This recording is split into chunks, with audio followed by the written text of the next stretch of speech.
días tristes nos cuesta estar muy solos. Buscamos mil maneras de vencer la estupidez. Meses grises, es tiempo de escondernos.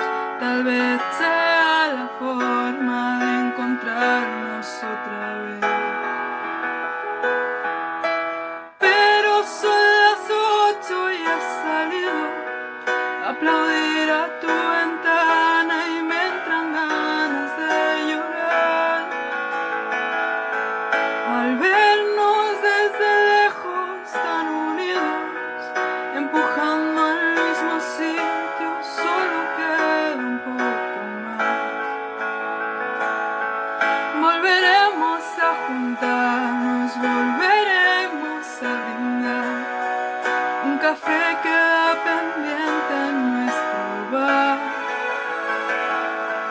Romperemos ese metro de distancia entre tú y yo. Ya no habrá una pantalla entre los dos.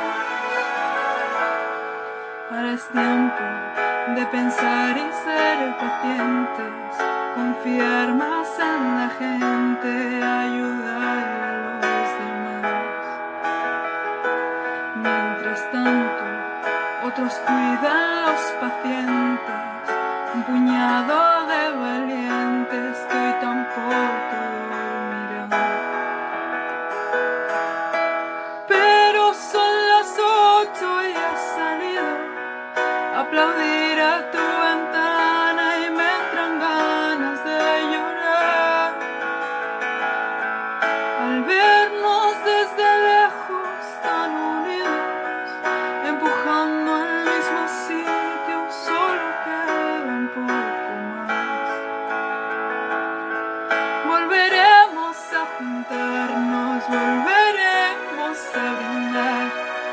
Un café queda pendiente en nuestro bar. Romperemos ese metro de distancia entre tú y yo. Ya no habrá una pantalla entre los dos. Y después de pasar la cuarentena, habremos hecho un puente que unirá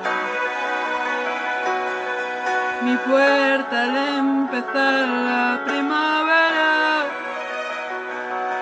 y la tuya que el verano.